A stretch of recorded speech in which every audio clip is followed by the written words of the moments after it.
Bueno, continuando con el ejercicio y con la parte teórica, vamos a seguir revisando este material. Ya vimos que la variación angular con respecto al tiempo provoca cierto posicionamiento de los vectores unitarios. Aquí un poquito más específico. Varía el ángulo con respecto al tiempo, va a haber un cambio en el radial. Y aquí vimos que si se pasa al origen, este diferencial radial se posicionaría sobre la parte transversal del eje correspondiente eje que sería positivo. Aquí rápido, conforme el intervalo de tiempo delta t sea más pequeño y tiende a cero el incremento angular, pues será más pequeño y por lo tanto el vector unitario, en la variación de este vector unitario, se convierte en un diferencial. Y también por lo mismo, si esto es más pequeño, pues se convierte en otro diferencial.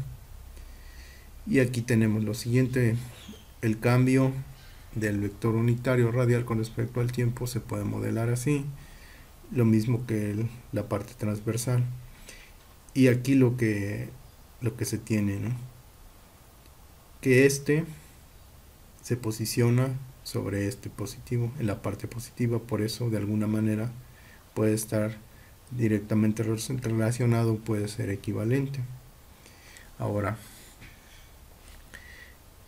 vamos a ver lo que corresponde al transversal. Igual tenemos la variación acá, lo posicionamos de este lado y se ve que variación del vector unitario transversal se posicionaría sobre la parte negativa del unitario radial. Y entonces viene esta parte, ¿no? Esto con respecto al tiempo se convierte en diferencial y de ahí que esto se pueda modelar como sigue y que se pueda relacionar o que pueda ser equivalente a esta variación angular con respecto al tiempo posicionado sobre este eje radial, pero en la parte negativa. Por eso se le pondría el signo negativo, acuérdense. Esta variación, ¿por qué es provocada? Porque varía el ángulo precisamente, y por eso se puede relacionar. Entonces, continuando con esto, vamos a ver qué otra cosa se puede trabajar para poder llegar a las expresiones que uno ocuparía para resolver este tipo de problemas. Dice, el radio vector o vector posición del punto P se puede expresar así. Ahora, ¿qué es lo que dice? Indica la posición en un instante determinado. Esta R no lo dice acá, pero es en función del tiempo, es una función del tiempo. Ya sabemos cómo es esto, este es un vector, pues tiene que tener una dirección que se lo daría y el sentido, pues el signo de la magnitud R de la función. Dice, si R se deriva con respecto al tiempo, entonces el lado derecho de la expresión debe derivarse como producto. Si esto lo derivamos, pues debe ser esta función vectorial con respecto al tiempo, es la velocidad de la partícula instantánea, en un determinado momento. Ahora, aquí sería aplicando conceptos de cálculo multivariable, lo siguiente: dejar derivar por partes para poder evaluar toda la expresión. Aquí sería del primer término la derivada con respecto al tiempo, y la segunda se deja como constante, más como constante esta función que está con respecto al tiempo por la derivada de esta función vectorial. Y entonces, ¿qué es lo que ya se había visto? Que esto está relacionado con esta expresión o con estos parámetros. Por lo tanto, se puede expresar lo siguiente: esta función radial variable en el tiempo multiplicada por la variación angular en el tiempo y esto estará ubicado sobre el eje transversal, y así se puede expresar completamente la velocidad con respecto al tiempo. Variación de r con respecto al tiempo en la dirección radial más la variación angular con respecto al tiempo en la dirección transversal, multiplicada por una función de posición. Ya vimos que esta es una función posición en el tiempo. Ahora, ¿qué se puede visualizar aquí? Que esta función vectorial pues va a tener dos componentes, la componente radial y la componente transversal. En algunos casos se expresa de la siguiente manera: velocidad radial es la variación o la derivada de la función radial con respecto al tiempo, la primera, y la transversal pues es la función radial con respecto al tiempo por la primera derivada de la parte transversal, y esto se expresa de la siguiente manera. Entonces uno podría tener la componente radial así sobre el vector unitario radial, y la transversal, la velocidad transversal, pues sobre esto. Como estos son vectores, se puede calcular la velocidad total o la resultante para un instante de tiempo. Aquí dice que generalmente en los libros de texto de dinámica los vectores nos indican con una flecha por encima del nombre. Bueno, continuando con esto, pues a partir de la expresión de la velocidad se deriva con respecto al tiempo para obtener la aceleración. Tenemos la parte radial y la parte transversal. Lo mismo, ¿no? Aquí la segunda derivada con respecto al tiempo y se mantiene constante esta parte, más esto constante que es la primera derivada por la derivada del vector unitario radial con respecto al tiempo, más la parte transversal, primera derivada, y lo demás se deja como constante. Primera derivada, constante esta parte, más constante esta parte y la segunda derivada de la función transversal.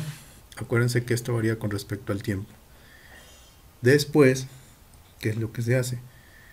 Esto constante y esto constante, y la derivada del vector unitario transversal con respecto al tiempo. Aquí habrá que simplificar o ver de alguna manera cómo se puede interpretar esto. Entonces vamos a analizar esta parte. La derivada del vector unitario radial con respecto al tiempo. Esto en los gráficos se había visto que está directamente relacionado con la variación angular con respecto al tiempo, y que está de alguna manera ubicado sobre el eje, el vector unitario o el eje del vector unitario transversal. Vamos a ver otra vez en GeoGebra que se dijo la variación de esto, que aquí es delta R, pero al hacerlo más chiquito pues se convertiría en un diferencial. Al hacerlo más chiquito estaría ubicado, se trasladó para acá y estaría ubicado sobre la parte positiva del vector unitario transversal, y por lo tanto esto, pues para hacerlo con otra notación, pues teta y punto, derivada de teta con respecto al tiempo. Ya tenemos esto y se puede sustituir acá. Ahora la otra parte, ¿no? ¿De dónde sale lo siguiente? El diferencial, esta parte r teta, el diferencial. Bueno, aquí ¿qué es lo que queda? Esta variación del vector unitario transversal con respecto al tiempo, ¿cómo queda relacionada? Habíamos visto, otra vez acá, vamos acá. Esto que haciéndolo más chiquito sería, en lugar de un diferencial, en lugar de un incremento, un diferencial, quedaría posicionado sobre la parte negativa del vector unitario, del eje del vector radial. Vean, aquí esta es la positiva, esta es la negativa, y por lo tanto tendería a posicionarse sobre esa sección cuando este ángulo se haga muy pequeño. Esto es lo que quiere decir. Ahora, si esto se cumple, entonces esta parte sería negativa. Por eso esto se convertiría en la primera derivada de la función transversal con respecto al tiempo sería negativo. Ahora, ya vimos que esto se debe a que varía el ángulo y por lo tanto quedaría ubicada sobre la parte negativa, y entonces toda esta expresión se convertiría en esto. Esta parte sería el signo negativo, la parte negativa del eje radial. Esto se puede expresar de esta manera. Por lo tanto, siguiendo con el análisis, habíamos visto esto, ¿no? Esto se vuelve a reescribir. Esta parte me queda así. Se vuelve a reescribir y por lo tanto esto queda al cuadrado. Teníamos menos la primera derivada de esto. Aquí está esta parte, la primera derivada por la primera derivada, pero negativo, sería la primera derivada al cuadrado, y aquí está el signo menos y aquí está r. Entonces, pues reescribiendo todo en los libros de texto aparece esta expresión. Aquí, ¿qué es lo que se hizo? Pues simplemente se factorizó o se hizo ver que estos términos se ubican sobre el vector unitario radial, y estos dos términos se ubicarían en la dirección perteneciente al vector unitario transversal. Igual que como la velocidad, la aceleración tiene una parte radial y una transversal, y aquí se puede apreciar en estos dos. Y entonces, pues simplemente en este punto quedarían ubicadas lo siguiente: la radial y la transversal. La aceleración,